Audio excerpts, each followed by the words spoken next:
ಎಲ್ಲರಿಗೂ ನಮಸ್ಕಾರ. ನಾನು ವೀಣಾ ವೆಲ್ನೆಸ್ ಕೋಚ್ ಆಗಿ ವರ್ಕ್ ಮಾಡ್ತಾ ಇದ್ದೀನಿ. ಸೊ ಇವತ್ತು ಒಂದು ಹೊಸ ಟಾಪಿಕ್ನೊಂದಿಗೆ ವಿಡಿಯೋನ ಸ್ಟಾರ್ಟ್ ಮಾಡೋಣ. ಇನ್ನೂ ಯಾರು ನನ್ನ ಚಾನಲ್ನ ಸಬ್ಸ್ಕ್ರೈಬ್ ಮಾಡಿಲ್ಲ, ಬೇಗ ಬೇಗ ಸಬ್ಸ್ಕ್ರೈಬ್ ಮಾಡ್ಕೊಳ್ಳಿ, ಜೊತೆಗೆ ಜಾಸ್ತಿ ಶೇರ್ ಕೂಡ ಮಾಡಿ. ಸೊ ಹೊಟ್ಟೆ ಬೊಜ್ಜು ಬಗ್ಗೆ ನಾವಿವತ್ತು ಈ ವಿಡಿಯೋದಲ್ಲಿ ಮಾತಾಡೋಣ. ನಮ್ಮದು ಎಷ್ಟೇ ನಾವು ಒಂದು ಎಕ್ಸಸೈಸ್ಗಳನ್ನು ಆ್ಯಡ್ ಮಾಡ್ಕೊಳ್ತೀವಿ, ಡಯಟನ್ನು ಆ್ಯಡ್ ಮಾಡ್ಕೊಳ್ತೀವಿ, ಬಟ್ ನಮ್ಮದೇ ವೆಯ್ಟ್ ಲಾಸ್ ಸ್ವಲ್ಪ ಆಗತ್ತೆ, ಇಲ್ಲಂತಲ್ಲ, ಫ್ಯಾಟ್ ಲಾಸ್ ಕೂಡ ಆಗಿರುತ್ತೆ. ಖರೆ ನಮಗೆ ಒಂದು ಗಣಪತಿ ಹೊಟ್ಟೆ ಅಂತ ಉಳಿದ್ಬಿಟ್ಟಿರತ್ತೆ. ಸೊ ಆ ಹೊಟ್ಟೆಯನ್ನು ಕರಗಿಸ್ಲಿಕ್ಕೆ ನಾವು ಏನೆಲ್ಲ ಪ್ರಯತ್ನ ಮಾಡ್ತೀವಿ, ಜೊತೆಗೆ ನಾವು ಜಿಮ್ಮಲ್ಲೂ ಕೂಡ ಜಾಯಿನ್ ಆಗ್ತೀವಿ. ಆ ಟೈಮಲ್ಲಿ ಒಂದು 2 ರಿಂದ 3 ತಿಂಗಳವರೆಗೂ ಕಂಟಿನ್ಯೂಸ್ ಆಗಿ ನಾವು ವ್ಯಾಯಾಮವೆಲ್ಲ ಮಾಡ್ತೀವಿ.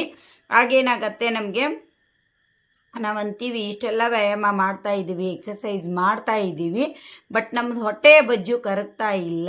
ಸೊ ಅದು ಹಾಗೆ ಉಳಿತಾ ಇದೆ ಅನ್ನೋದಕ್ಕೆ ನಾವೇನು ಮಾಡಿಬಿಡ್ತೀವಿ, ಅದನ್ನು ಕೂಡ ಒಂದು 2-3 ತಿಂಗಳ ಮಾಡಿ ಸ್ಕಿಪ್ ಮಾಡೋ ಚಾನ್ಸಸ್ ಇರುತ್ತೆ. ಯಾಕಪ್ಪ ನಮ್ಮದು ಹೊಟ್ಟೆ ಬೊಜ್ಜು ಕಡಿಮೆ ಆಗ್ತಾ ಇಲ್ಲ ಅನ್ನೋದಕ್ಕೆ ಮೊದಲು ಎಕ್ಸಸೈಸ್ ತುಂಬ ಒಳ್ಳೆಯದು, ನಮ್ಮ ಒಂದು ಬಾಡಿ ಫ್ಲೆಕ್ಸಿಬಲಿ ಆಗಿ ಇರಲಿಕ್ಕೆ, ಜೊತೆಗೆ ನಮ್ಮ ಬಾಡಿ ಒಂದು ಇಮ್ಯುನಿಟಿ ಲೆವೆಲ್ನ ಜಾಸ್ತಿ ಮಾಡ್ಕೊಳ್ಳಿಕ್ಕೆ daily exercise very important. But ಒಂದು ವೆಯ್ಟ್ ಲಾಸ್ ಪ್ರೊಸೆಸ್ ಅಥವಾ ಫ್ಯಾಟ್ ಲಾಸ್ ಪ್ರೊಸೆಸ್, ಬೊಜ್ಜು ಕಡಿಮೆ ಮಾಡ್ಕೊಳ್ಳೋದ್ರಲ್ಲಿ ನಮಗೆ ಎಕ್ಸಸೈಸು 20% ಮಾತ್ರ ಹೆಲ್ಪ್ ಮಾಡುತ್ತೆ. ನಮ್ಮ ಒಂದು ದಿನನಿತ್ಯದ ಆಹಾರ ಅಥವಾ ನ್ಯೂಟ್ರಿಷನ್ ಅಂತ ಏನು ಹೇಳ್ತೀವಿ, ಅದು ನಮಗೆ 80% ವರ್ಕ್ ಮಾಡುತ್ತೆ. ಅದನ್ನು ನಾವು ನೆನಪಿನಲ್ಲಿ ಇಟ್ಕೊಳ್ಬೇಕು. ಸೊ ಈ ಒಂದು ವಿಡಿಯೋದಲ್ಲಿ ನಾವು ಒಂದು 5 ಬಿಳಿ ವಿಷಯಗಳನ್ನು ಬಿಟ್ಟರೆ ಅಂತಂದರೆ 5 ಬಿಳಿಯ ವಿಷಯದ ಪದಾರ್ಥಗಳನ್ನು ಬಿಟ್ಟರೆ ಮಾತ್ರ ನಮ್ಮ ಹೊಟ್ಟೆಯ ಬೊಜ್ಜು ಕಡಿಮೆ ಆಗೋಕ್ಕೆ ಸಾಧ್ಯ ಇದೆ. ಸೊ ಅವುಗಳನ್ನು ನಾವೇನು ಮಾಡೋಣ, ಈ ವಿಡಿಯೋದಲ್ಲಿ ನೋಡೋಣ. ಸೊ ನಾವೆಲ್ಲ ಏನು ಮಾಡ್ತೀವಿ, ಒಂದು ಡಯಟ್ ಚಾರ್ಟ್ ಅಂತ ರೆಡಿ ಮಾಡಿಕೊಂಡು ಆ ಡಯಟ್ ಚಾರ್ಟನ್ನು ಫಾಲೋ ಮಾಡ್ತಾ ಇರ್ತೀವಿ. ಆ ಸಮಯದಲ್ಲಿ ಜಸ್ಟ್ ನಾವು ನಮ್ಮ ಡಯಟ್ ಚಾರ್ಟನ್ನು ಯಾರಿಗಾದರೂ ರಿವ್ಯೂ ಮಾಡಿದರೆ ಸಾಕು. ಏನೆಲ್ಲ ತಿಂತೀರಾ ನೀವು ಬೆಳಗಿಂದ ಸಾಯಂಕಾಲದವರೆಗೂ ಅಂತ ಅವರಿಗೆ ಕೇಳಿದರೆ ಸಾಕು. ಅವ್ರು ಕೊಡುವಂಥ ಲಿಸ್ಟನ್ನು ನೋಡಿದರೆ ನಮಗೆ ಇದು ಡಯಟ್ನಾ ಅನಿಸತ್ತೆ. ಅಷ್ಟು ಹೆವಿ ಒಂದು ಕ್ಯಾಲರಿ ಇಂಟೇಕ್ ಇರುತ್ತೆ. ಜೊತೆಗೆ ಅವ್ರದ್ದೇನಿರುತ್ತೆ, ಎಕ್ಸಸೈಸ್ ಕೂಡ ತುಂಬ ಕಡಿಮೆ ಇರುತ್ತೆ. ಎಕ್ಸಸೈಸ್ ಇಲ್ಲದೇ ನಾವು ಏನು ಮಾಡ್ಬೋದು, ನಮ್ಮ ಹೊಟ್ಟೆಯ ಬೊಜ್ಜನ್ನು ಕಡಿಮೆ ಮಾಡ್ಕೊಳ್ಬೋದು. ಜೊತೆಗೆ ನಮ್ಮ ಹೊಟ್ಟೆಯ ಬೊಜ್ಜನ್ನು ಮೇಂಟೆನೆನ್ಸ್ ಮಾಡಲಿಕ್ಕೂ ಹೆಲ್ಪ್ ಆಗುತ್ತೆ. ಅದರಲ್ಲಿ ಮೊದಲನೇದಾಗಿ ನಾವು ಬಿಡಬೇಕಾಗಿರುವಂತಹ ಆಹಾರ ಪದಾರ್ಥ ಯಾವುದು ಅಂತಂದರೆ ಸಕ್ಕರೆ. ಸೊ ಸಕ್ಕರೆ ಏನಿದೆ, ಇದು ಒಂದು ಫಾಸ್ಟ್ ಗ್ಲುಕೋಸ್ ಇರುವಂತಹ, ಎನರ್ಜಿ ಕೊಡುವಂತಹ ಒಂದು ಪದಾರ್ಥ ಆಗಿರೋದ್ರಿಂದ ಇದೇನು ಮಾಡತ್ತೆ, ಇಮಿಡಿಯೇಟಾಗಿ ನಮ್ಮ ಬಾಯಲ್ಲಿ ಇಟ್ಟ ತಕ್ಷಣವೇ ಏನು ಮಾಡಿಬಿಡುತ್ತೆ, ಅದು ಕರಗಿ ಡೈರೆಕ್ಟಾಗಿ ಬ್ಲಡ್ಡಲ್ಲಿ ಹೋಗಿ ಗ್ಲುಕೋಸ್ ಲೆವೆಲ್ನ ಹೆಚ್ಚಿಗೆ ಮಾಡುತ್ತೆ. ಜೊತೆಗೆ ಕ್ಯಾಲರಿಯನ್ನು ಕೂಡ ಜಾಸ್ತಿ ಲೆವೆಲಲ್ಲಿ ತಂದು ಕೊಡುತ್ತೆ. ಆದ್ದರಿಂದ ಸಕ್ಕರೆಯನ್ನು ಆದಷ್ಟು ನಾವೇನು ಮಾಡಬೇಕು, ತುಂಬ ಅಂದರೆ ತುಂಬ ಕಡಿಮೆ ಅನ್ನೋಕ್ಕಿಂತ ಅದನ್ನು ಬಿಡೋದ್ರಿಂದ ತುಂಬ ಒಳ್ಳೆಯದು. ಸೊ ಅದು ಕಂಪ್ಲೀಟ್ ಪ್ರೊಸೆಸ್ಡ್ ಫುಡ್ ಆಗಿರುತ್ತೆ. ಜೊತೆಗೆ ಅದರಲ್ಲಿರುವಂತಹ ಕೆಮಿಕಲ್ಗಳು ನಮ್ಮ ಬಾಡಿಯ ಸ್ಕಿನ್ನನ್ನು ಡ್ಯಾಮೇಜ್ ಮಾಡುತ್ತೆ. ಜೊತೆಗೆ ಬೊಜ್ಜನ್ನು ಜಾಸ್ತಿ ಮಾಡಲಿಕ್ಕೆ ಸಹಾಯ ಮಾಡುತ್ತೆ. ಆಮೇಲೆ ಕ್ಯಾಲರಿಯನ್ನು ಜಾಸ್ತಿ ಪ್ರಮಾಣದಲ್ಲಿ ಮಾಡಿ ನಮ್ಮ ಬಾಡಿಯಲ್ಲಿ ಫ್ಯಾಟನ್ನು ಸ್ಟೋರ್ ಮಾಡಲಿಕ್ಕೆ ಸ್ಟಾರ್ಟ್ ಮಾಡುತ್ತೆ. ಸೊ ಸಕ್ಕರೆ ಅನ್ನೋದು ಏನಿದೆ, ಒಂಥರ ನಮ್ಮ ದೇಹಕ್ಕೆ ಬಿಳಿ ವಿಷ ಇದ್ದ ಹಾಗೆ. ಅದನ್ನು ನಾವು ಎಷ್ಟು ಜಾಸ್ತಿ ಕೊಡ್ತಾ ಹೋಗ್ತೀವಿ ಅಷ್ಟು ನಮ್ಮ ದೇಹ ಏನು ಮಾಡುತ್ತೆ, ತನ್ನ ರೋಗ ನಿರೋಧಕ ಶಕ್ತಿಯನ್ನು ಕಡಿಮೆ ಮಾಡ್ಕೊಳ್ತಾ ಹೋಗುತ್ತೆ. ಆದ್ದರಿಂದ ಕಂಪ್ಲೀಟಾಗಿ ನಾವು ಸಕ್ಕರೆಯನ್ನು ಜೀರೋ ಮಾಡಿದ್ವಿ ಅಂತಂದರೆ ನಮ್ಮ ಒಂದು ಊಟದ ಪದ್ಧತಿಯಲ್ಲಿ ನಮ್ಮ ಒಂದು ಏನು ಪಾಟ್ ಬೆಲ್ಲಿ ಅಂತ ಉಳಿತಾ ಬರ್ತಾ ಇದೆ, ಸೊ ಅದನ್ನು ಬಹುಬೇಗನೆ ಏನು ಮಾಡಬಹುದು, ನಾವು ಕಡಿಮೆ ಮಾಡ್ಕೊಳ್ಬಹುದು. ಯಾವುದೇ ಎಕ್ಸಸೈಸ್ ಇಲ್ಲದೆ, ಯಾವುದೇ ಡಯಟ್ ಫಾಲೋ ಮಾಡ್ದೇ ನಾವು ಏನು ಮಾಡ್ಬೋದು, ನಮ್ಮ ಬೆಲ್ಲಿಯನ್ನು ಕಡಿಮೆ ಮಾಡ್ಕೊಳ್ಳಿಕ್ಕೆ ಸಹಾಯ ಆಗುತ್ತೆ. ಸೊ ಸೆಕೆಂಡ್ ಒನ್, ನಾವು ಬಿಡಬೇಕಾಗಿರುವಂಥ ಒಂದು ಪದಾರ್ಥ ಯಾವುದು ಅಂತಂದರೆ ಪಾಲಿಶ್ಡ್ ಗ್ರೇನ್ಸ್ ಅಂತ ಹೇಳ್ತೀವಿ. ಅಂತಂದರೆ ಪಾಲಿಷ್ ಮಾಡಿರುವಂತಹ ಪ್ರತಿಯೊಂದು ಧಾನ್ಯವನ್ನು ನಾವೇನು ಮಾಡಬೇಕಾಗತ್ತೆ, ಬಿಡಬೇಕಾಗತ್ತೆ. ಅದರಲ್ಲೂ ಕೂಡ ನಾವು ಈಗ ಉಪಯೋಗಿಸ್ತಾ ಇರುವಂತಹ ಒಂದು ಅಕ್ಕಿ ಏನಿದೆ, ಯಾವುದೇ ಇರಲಿ, ಸೋನಾ ಮಸೂರಿ ಇರ್ಬೋದು, ಬಾಸ್ಮತಿ ಇರ್ಬೋದು, ಮಾರ್ಕೆಟಲ್ಲಿ ಸಿಗುವಂತಹ ಎಲ್ಲ ಒಂದು ಅಕ್ಕಿಗಳನ್ನು, ರೈಸನ್ನು ನಾವೇನು ಮಾಡ್ತಾ ಇದ್ವಿ, ಡಬಲ್ ಪಾಲಿಶ್ಡ್ ಮಾಡಿ ಅದರಲ್ಲಿ ಅದರಲ್ಲಿರುವಂತಹ ಎಲ್ಲ ಫೈಬರ್ನ ರಿಮೂವ್ ಮಾಡ್ತಾ ಇದ್ದಾರೆ. ಜೊತೆಗೆ ಅದರಲ್ಲಿ ನಮಗೆ ಯಾವುದೇ ರೀತಿಯ ವಿಟಮಿನ್ ಮಿನರಲ್ಸ್ ಕೂಡ ಇರೋದಿಲ್ಲ. ಜಸ್ಟ್ ನಮಗೇನಾಗುತ್ತೆ, ಕಂಪ್ಲೀಟಾಗಿ ಕಾರ್ಬೋಹೈಡ್ರೇಟ್ ಇರುತ್ತೆ.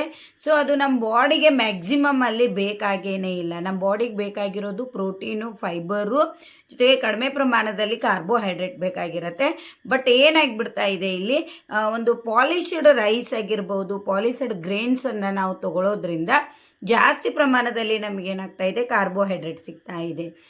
ಫಾರ್ ಎಕ್ಸಾಂಪಲ್ ನಾವು ಬ್ರೌನ್ ರೈಸ್ ತೊಗೊಂಡಾಗ, ಜೊತೆಗೆ ನಾರ್ಮಲ್ ವೈಟ್ ರೈಸನ್ನು ತೊಗೊಂಡಾಗ, ಎರಡೂ ಕೂಡ ನಾವು ಒಂದು ಬೌಲಲ್ಲಿ ತೊಗೊಂಡಾಗ, ನಾವು ಯಾವಾಗ ಬ್ರೌನ್ ರೈಸ್ ತಿಂತೀವಿ ಆಗ ನಮ್ಮದು ಏನಾಗತ್ತೆ, ಹಂಗ್ರಿನೆಸ್ ಫುಲ್ಫಿಲ್ ಆಗಿಬಿಡತ್ತೆ ಬೇಗನೆ.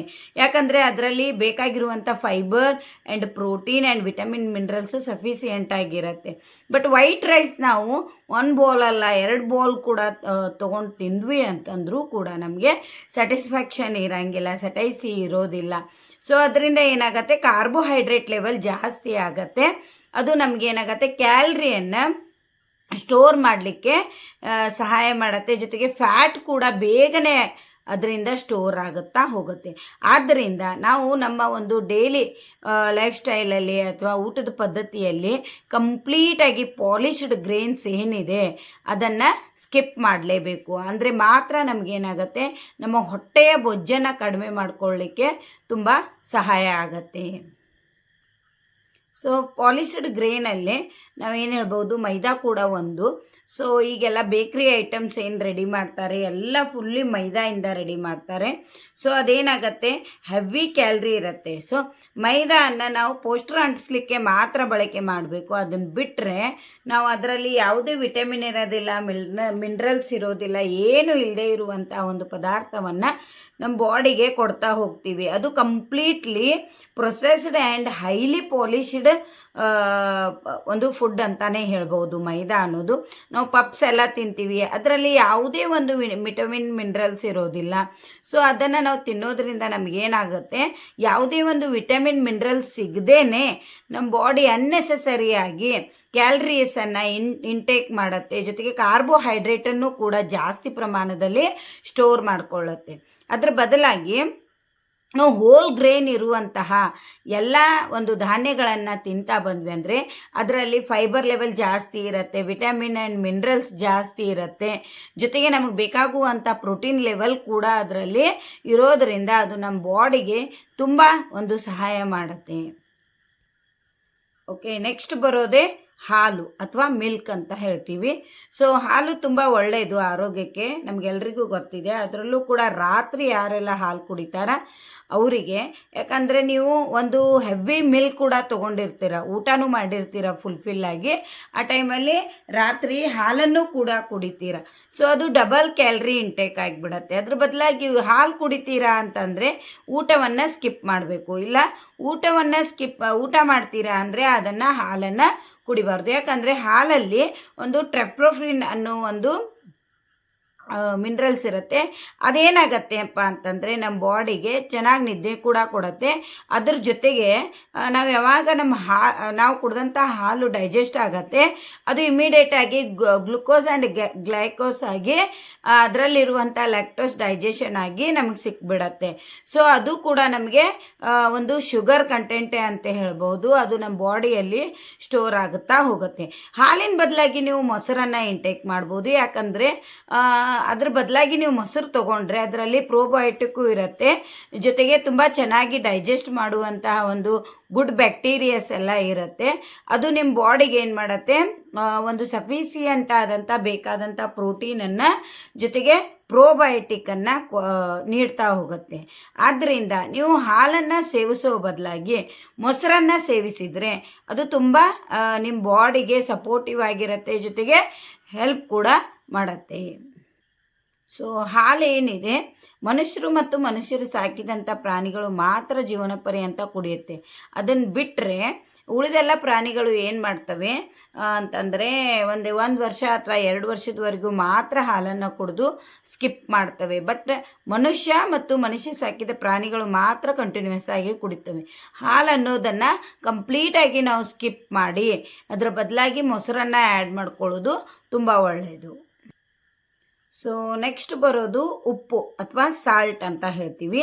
ಸೊ ಈ ಉಪ್ಪು ಏನಿದೆ ನಾರ್ಮಲ್ ಆಗಿ ನಿಮಗೆ ಗೊತ್ತಿರ್ಬೋದು, ಬಿ ಪಿ ಕಾಯಿಲೆಗೆ ಇದೇ ಕಾರಣ ಅಂತ ಹೇಳ್ತಾರೆ. ಜೊತೆಗೆ ವಾಟರ್ ರಿಟೆನ್ಷನ್ ಕೂಡ ಜಾಸ್ತಿ ಮಾಡುತ್ತೆ, ನಮ್ಮ ಹಂಗ್ರಿನೆಸ್ಸನ್ನು ಜಾಸ್ತಿ ಮಾಡುತ್ತೆ, ಇನ್ನೂ ತಿನ್ನಬೇಕು ಅನ್ನೋ ಒಂದು ಸಟೈಸಿಸನ್ನು ಜಾಸ್ತಿ ಮಾಡಿಸತ್ತೆ ಉಪ್ಪು. ಸೊ ಇದು ನಮ್ಮ ನಾರ್ಮಲ್ ಎಲ್ಲ ಫುಡ್ಗಳಲ್ಲಿ ನಮಗೆ ಸೋಡಿಯಂ ಕ್ಲೋರೈಡ್ ಇದ್ದೇ ಇರುತ್ತೆ. ಅದ್ರ ಜೊತೆಗೆ ನಾವೇನು ಮಾಡ್ತೀವಿ, ಎಕ್ಸ್ಟ್ರಾ ಎಡಿಷನಲ್ ಸಾಲ್ಟನ್ನು ಆ್ಯಡ್ ಮಾಡ್ಕೊಳ್ತೀವಿ. ಸೊ ಅದರಿಂದ ಏನಾಗುತ್ತೆ, ನಮ್ಮ ಬಾಡಿಗೆ ಎಕ್ಸ್ಟ್ರಾ ಸಾಲ್ಟ್ ಇಂಟೇಕ್ ಆಗೋದ್ರ ಜೊತೆಗೆ ಎಕ್ಸ್ಟ್ರಾ ಕ್ಯಾಲ್ರಿ ಕೂಡ ಇಂಟೇಕ್ ಆಗ್ತಾ ಹೋಗುತ್ತೆ. ಆಮೇಲೆ ಫುಡ್ ಜಾಸ್ತಿ ತಿಂತೀವಿ. ಫಾರ್ ಎಕ್ಸಾಂಪಲ್ ಫ್ರೆಂಚ್ ಫ್ರೈಸಸ್ ಎಲ್ಲ ನೋಡ್ತೀರಿ, ಅದರಲ್ಲಿ ಹೆವಿ ಸಾಲ್ಟ್ ಇರುತ್ತೆ. ಜೊತೆಗೆ ಬೇರೆ ಐಟಮ್ಸ್ ಚಿಪ್ಸ್ ಎಲ್ಲ ಕುತ್ಕೊಂಡು ತಿಂತೀವಿ, ಟಿ ವಿ ನೋಡ್ತಾ ತಿಂತಾ ಇರ್ತೀವಿ, ಅದರಲ್ಲಿ ಹೆವಿ ಸಾಲ್ಟ್ ಇರುತ್ತೆ. ಅದನ್ನು ತಿಂತಾ ಪ್ಯಾಕೆಟ್ ಯಾವಾಗ ಖಾಲಿ ಆಗಿದೆ ಅನ್ನೋದೇ ಗೊತ್ತಾಗೋದಿಲ್ಲ. ಆ ರೀತಿ ನಾವು ಹೆವಿ ಉಪ್ಪನ್ನು ಈಗ ತಿಂತಾ ಇವಿ, ಅಷ್ಟು ಜಾಸ್ತಿ ಉಪ್ಪನ್ನು ತಿಂತಾ ಇದ್ದೀವಿ. ಸೊ ಈ ಉಪ್ಪು ಏನು ಮಾಡುತ್ತೆ, ನಮ್ಮ ದೇಹದ ಏನು ಫ್ಯಾಟ್ ಸ್ಟೋರ್ ಆಗ್ತಾ ಇರುವಂಥ ಭಾಗಗಳಿರುತ್ತೆ ಅಲ್ಲೇ ಹೋಗಿ ಜಾಸ್ತಿ ಸ್ಟೋರ್ ಆಗುತ್ತೆ. ಜೊತೆಗೆ ಕೊಲೆಸ್ಟ್ರಾಲ್ ಲೆವೆಲನ್ನು ಜಾಸ್ತಿ ಮಾಡುತ್ತೆ. ಈ ಹಾರ್ಟ್ ಅಟ್ಯಾಕ್ ಆಗುವಂಥ ಚಾನ್ಸಸ್ ಎಲ್ಲ ಏನಿರುತ್ತೆ, ಜಾಸ್ತಿ ಯಾರು ಉಪ್ಪು ಸೇವನೆ ಮಾಡಿರ್ತಾರೆ ಅವರಿಗೆ ಜಾಸ್ತಿ ಹಾರ್ಟ್ ಅಟ್ಯಾಕ್ ಬರುತ್ತೆ. ಆಮೇಲೆ ಕೀಲು ನೋವುಗಳು ಬರುವಂಥ ಚಾನ್ಸಸ್ ಜಾಸ್ತಿ ಇರುತ್ತೆ. ಆಮೇಲೆ ಬೇಗನೆ ಮೂಳೆ ಮುರಿತ ಆಗುವಂಥ ಚಾನ್ಸಸ್ ಕೂಡ ಈ ಉಪ್ಪು ಸೇವನೆ ಜಾಸ್ತಿ ಮಾಡೋದ್ರಿಂದ ಅವರಿಗಿರುತ್ತೆ. ಆದ್ದರಿಂದ ಯಾರೆಲ್ಲ ಜಾಸ್ತಿ ಉಪ್ಪು ಸೇವನೆ ಮಾಡ್ತಾರೆ ಅವ್ರ ಬಾಡಿ ತಮ್ಮ ಒಂದು ರೆಸಿಸ್ಟೆನ್ಸ್ ಲೆವೆಲನ್ನೇ ತುಂಬ ಕಡಿಮೆ ಮಾಡ್ಕೊಂಡು ಬಿಟ್ಟಿರುತ್ತೆ. ಆದ್ದರಿಂದ ನಮ್ಮ ಒಂದು ವಾಟರ್ ರಿಟೆನ್ಷನ್ ಕೂಡ ಜಾಸ್ತಿ ಆಗ್ತಾ ಹೋಗುತ್ತೆ ಉಪ್ಪು ಸೇವನೆ ಮಾಡೋದ್ರಿಂದ. ಕಡಿಮೆ ಉಪ್ಪನ್ನು ಸೇವನೆ ಮಾಡೋದ್ರಿಂದ ನಮ್ಮ ಬಾಡಿ ಒಂದು ಸ್ಥಿಮಿತದಲ್ಲಿರುತ್ತೆ. ಜೊತೆಗೆ ಬಿ ಪಿ ಕಾಯಿಲೆ ಆಗಿರ್ಬೋದು ಅಥವಾ ಕೊಲೆಸ್ಟ್ರಾಲ್ ಕಾಯಿಲೆ ಆಗಿರ್ಬೋದು, ಯಾವುದೇ ಒಂದು ಹಾರ್ಟ್ ರಿಲೇಟೆಡ್ ಕಾಯಿಲೆಗಳನ್ನು ನಾವು ಅಂಡರ್ ಕಂಟ್ರೋಲ್ ಮಾಡ್ಕೊಳ್ಳಿಕ್ಕೆ ಅಥವಾ ಹಿಡಿತದಲ್ಲಿ ಇಟ್ಕೊಳ್ಳಿಕ್ಕೆ ತುಂಬ ಸಹಾಯ ಆಗುತ್ತೆ. ಸೊ ನಾ ಏನು ಹೇಳಿದೆ ಈ ವಿಡಿಯೋದಲ್ಲಿ ಅಂತಂದರೆ, 5 ಏನು ಬಿಳಿ ವಿಷಗಳು ಅಂತೀವಿ ಅಥವಾ ವೈಟ್ ಪಾಯ್ಸನ್ ಅಂತ ಹೇಳ್ತೀವಿ. ಮೊದಲನೇದು ಸಕ್ಕರೆ, ಎರಡನೇದು ಮೈದಾ, ಮೂರನೇದು ನಮಗೆ ಉಪ್ಪು, 4ನೇದು ಹಾಲಾಗಿರಬಹುದು, ಜೊತೆಗೆ 5ನೇದು ಅಂತ ನಾವು ಹೇಳೋದಾದರೆ ಪಾಲಿಶ್ಡ್ ರೈಸ್. ಸೊ ಈ 5 ಏನು ಬಿಳಿ ವಿಷಯಗಳನ್ನು ನಾವು ಏನು ಹೇಳ್ತೀವಿ, ಸೊ ಇವುಗಳನ್ನು ಸ್ಕಿಪ್ ಮಾಡಿದ್ವಿ ಅಂತಂದರೆ ನಮ್ಮ ಹೊಟ್ಟೆಯ ಬೊಜ್ಜನ್ನು ಬಹುಬೇಗನೆ ಏನು ಮಾಡ್ಕೋಬೋದು, ಕಡಿಮೆ ಮಾಡ್ಬೋದು. ಇದು ಅಲ್ಲದೆ ಇನ್ನೂ ಒಂದು ನಾವು ಹೊಟ್ಟೆಯ ಬೊಜ್ಜನ್ನು ಬೇಗನೆ ಕಡಿಮೆ ಮಾಡ್ಕೊಳ್ಬೇಕು ಅನ್ನೋದಾದರೆ ನಾವು ಏನು ರೆಡಿಮೇಡ್ ಜ್ಯೂಸ್ಗಳು, ಪ್ರೊಸೆಸ್ಡ್ ಫುಡ್ಡಲ್ಲಿ ಜ್ಯೂಸ್ಗಳನ್ನು ರೆಡಿ ಮಾಡಿಕೊಡ್ತಾರೆ. ಫ್ರೂಟ್ ಜ್ಯೂಸ್ಗಳಾಗಿರ್ಬೋದು, ವೆಜಿಟೇಬಲ್ ಜ್ಯೂಸ್ಗಳಾಗಿರ್ಬೋದು, ಅವುಗಳನ್ನು ನಾವು ಇಂಟೇಕ್ ಮಾಡೋದನ್ನು ತುಂಬ ಕಡಿಮೆ ಮಾಡಬೇಕು. ಯಾಕಂತಂದರೆ ಅವುಗಳಲ್ಲಿರುವಂಥ ಫೈಬರನ್ನು ಕಂಪ್ಲೀಟಾಗಿ ಝೀರೋ ಆಗಿಬಿಟ್ಟಿರುತ್ತೆ. ಫ್ರುಕ್ಟೋಸ್ ಲೆವೆಲ್ ಜಾಸ್ತಿ ಆಗಿಬಿಡುತ್ತೆ. ಫ್ರುಕ್ಟೋಸ್ ಮತ್ತು ಅದರಲ್ಲಿರುವಂಥ ಗ್ಲುಕೋಸ್ ಲೆವೆಲ್ ಏನಾಗಿಬಿಟ್ಟಿರುತ್ತೆ, ಜ್ಯೂಸ್ ಮಾಡಿದಾಗ ಹೈ ಪ್ರಮಾಣದಲ್ಲಿ ಆಗಿರುತ್ತೆ. ಫೈಬರ್ ಲೆವೆಲ್ಲು, ಪ್ರೋಟೀನ್ ಲೆವೆಲ್ಲು ಏನಾಗಿರುತ್ತೆ, ಕಡಿಮೆ ಪ್ರಮಾಣದಲ್ಲಿ ಉಳಿದ್ಬಿಟ್ಟಿರುತ್ತೆ. ಈಗ ಒಂದು ಫ್ಯಾಷನ್ ಬಂದುಬಿಟ್ಟಿದೆ, ಯಾರದೇ ಒಂದು ಏನೋ ಕಾರ್ಯಕ್ರಮ ಇದ್ದರೂ ಕೂಡ ಅಥವಾ ಸ್ಟೈಲಿಶ್ ಆಗಿ ಕುಡಿಬೇಕು ಅಂತಾದರೆ ಎಲ್ಲರೂ ಏನು ಮಾಡ್ತಾರೆ, ಜ್ಯೂಸನ್ನು ಕುಡಿತಾರೆ, ಜ್ಯೂಸನ್ನು ರೆಡಿ ಮಾಡಿಕೊಡ್ತಾರೆ. ಜೊತೆಗೆ ಈ ಮಾರ್ಕೆಟಲ್ಲಿ ಸಿಗುವಂಥ ರೆಡಿಮೇಡ್ ಜ್ಯೂಸ್ಗಳಿವೆ, ಅದರಲ್ಲಿ 0 ಕ್ಯಾಲ್ರಿ ಅಂತ ಬರೆದಿರ್ತಾರೆ. ಬಟ್ ಏನು ಅವರು ಉಳಿದಂಥ ಇಂಗ್ರೀಡಿಯೆಂಟನ್ನು ಯೂಸ್ ಮಾಡಿರ್ತಾರೆ ಅಂತಂದರೆ ಕಲರಿಂಗ್ ಆಗಿರ್ಬೋದು, ಅದರಲ್ಲಿರುವಂಥ ಎಸೆನ್ಷಿಯಲ್ ಟೇಸ್ಟ್ಸ್ ಆಗಿರ್ಬೋದು, ಅವುಗಳನ್ನು ಆ್ಯಡ್ ಮಾಡಬೇಕಾದ್ರೆ ಅವರು ಹೈಲಿ ಪ್ರೊಸೆಸ್ಡ್ ಫುಡ್ಡನ್ನು ಯೂಸ್ ಮಾಡಿರ್ತಾರೆ. ಆ ಸಮಯದಲ್ಲಿ ನಿಮಗೇನಾಗುತ್ತೆ, ಅದರಿಂದ ಯಾವುದೇ ರೀತಿಯ ಒಂದು ಹೆಲ್ತ್ಗೆ ಬೆನಿಫಿಟ್ ಆಗೋದಿಲ್ಲ. ಅನ್ನೆಸೆಸರಿಯಾಗಿ ಕ್ಯಾಲರಿ ಜಾಸ್ತಿ ಆಗ್ತಾ ಹೋಗುತ್ತೆ. ಜೊತೆಗೆ ನಿಮ್ಮ ಬಾಡಿಯಲ್ಲಿ ಏನಾಗುತ್ತೆ, ಜಾಸ್ತಿ ಪ್ರಮಾಣದಲ್ಲಿ ಫ್ಯಾಟ್ ಸ್ಟೋರ್ ಆಗ್ತಾ ಹೋಗಿ ಅದು ಕೂಡ ನಮಗೆ ಒಂದು ಬೊಜ್ಜು, ಹೊಟ್ಟೆಯ ಭಾಗದಲ್ಲಿ ಬೊಜ್ಜು ಬರಲಿಕ್ಕೆ ಒಂದು ಕಾರಣ ಆಗುತ್ತೆ. ಆದ್ದರಿಂದ ನಾವು ಜ್ಯೂಸ್ಗಳನ್ನು ಕೂಡ ತುಂಬ ಅವಾಯ್ಡ್ ಮಾಡಬೇಕು. ಈ ಸಮಯದಲ್ಲಿ ನೀವೇನಾದರೂ ಜ್ಯೂಸ್ ಕುಡಿಲೇಬೇಕು ಅಂತಾದರೆ ಫ್ರೆಶ್ ಆಗಿ ಫ್ರೂಟ್ಸನ್ನು, ವೆಜಿಟೇಬಲ್ಸನ್ನು ತೆಗೆದುಕೊಂಡು ಬಂದು ಮನೆಯಲ್ಲೇ ಒಂದು ಜ್ಯೂಸನ್ನು ರೆಡಿ ಮಾಡ್ಕೊಳ್ಬೇಕು. ಸೊ ಅದರಲ್ಲಿ ಸಕ್ಕರೆ ಆ್ಯಡ್ ಮಾಡದೆ ಅದು ಪ್ಲೇನ್ ಆಗಿರುವಂಥ ಜ್ಯೂಸ್ಗಳನ್ನು ಕುಡಿಬಹುದು. ಅದನ್ನು ಬಿಟ್ಟು ಹೊರಗಡೆ ಸಿಗುವಂಥ ಜ್ಯೂಸ್ಗಳನ್ನು ತುಂಬ ಕಡಿಮೆ ಮಾಡಿಕೊಂಡ್ರೆ ಒಳ್ಳೆಯದು ಅಂತ ಹೇಳ್ಬೋದು. ಸೊ ಈ ವಿಡಿಯೋದಲ್ಲಿ ನಮ್ಮ ಒಂದು ಹೊಟ್ಟೆಯ ಭಾಗವನ್ನು ನಾರ್ಮಲಿ ಯಾವುದೇ ವ್ಯಾಯಾಮ ಇಲ್ಲದೆ, ಜೊತೆಗೆ ಯಾವುದೇ ಡಯಟ್ ಫಾಲೋ ಮಾಡದೆ ಒಂದು 5 ಪದಾರ್ಥಗಳನ್ನು ಬಿಡೋದ್ರಿಂದ, ನಮ್ಮ ಒಂದು ಆಹಾರ ಪದ್ಧತಿಯಲ್ಲಿ ಬದಲಾವಣೆ ಮಾಡ್ಕೊಳ್ಳೋದ್ರಿಂದ ಯಾವ ರೀತಿ ಎಲ್ಲ ನಾವು ಹೊಟ್ಟೆಯ ಬೊಜ್ಜನ್ನು ಕಡಿಮೆ ಮಾಡ್ಕೊಳ್ಬೋದು ಅನ್ನೋದನ್ನು ತಿಳ್ಕೊಂಡಿದ್ದೀವಿ. ಜೊತೆಗೆ ಇನ್ನೂ ಯಾರು ನನ್ನ ಒಂದು ಚಾನಲ್ನ ಸಬ್ಸ್ಕ್ರೈಬ್ ಮಾಡ್ಕೊಂಡಿಲ್ಲ, ಬೇಗ ಸಬ್ಸ್ಕ್ರೈಬ್ ಮಾಡ್ಕೊಳ್ಳಿ. ಜೊತೆಗೆ ತುಂಬ ಜನರಿಗೆ ಶೇರ್ ಮಾಡಿ. ಮಾಹಿತಿ ತುಂಬ ಒಂದು ಒಳ್ಳೆಯದಿದೆ, ಜೊತೆಗೆ ಅವ್ರಿಗೂ ಕೂಡ ಸಹಾಯವಾಗುತ್ತೆ. ಈ ಪಾಟ್ ಬೆಲೆ ಅನ್ನೋದು ಒಂಥರ ರೋಗ ಇದ್ದಾಗೆ ಅಂತ ಹೇಳ್ಬೋದು, ಯಾರಿಗೂ ಕಡಿಮೆ ಆಗೋದೇ ಇಲ್ಲ. ಬಟ್ ಈ ಕೆಲವೊಂದು ವಿಷಯಗಳನ್ನು ನಾವು ತಿಳ್ಕೊಂಡ್ವಿ ಅಂತಂದರೆ ಆಟೋಮೆಟಿಕ್ಕಾಗಿ ನಮ್ಮ ಒಂದು ಹೊಟ್ಟೆಯ ಬೊಜ್ಜನ್ನು ಏನು ಮಾಡಬಹುದು, ನಾವು ಕಡಿಮೆ ಮಾಡ್ಕೊಳ್ಬೋದು. ಸೊ ನೆಕ್ಸ್ಟ್ ವಿಡಿಯೋದಲ್ಲಿ ಮತ್ತೊಂದು ವಿಷಯದೊಂದಿಗೆ ಸಿಗೋಣ. ನಮಸ್ಕಾರ ಎಲ್ಲರಿಗೂ.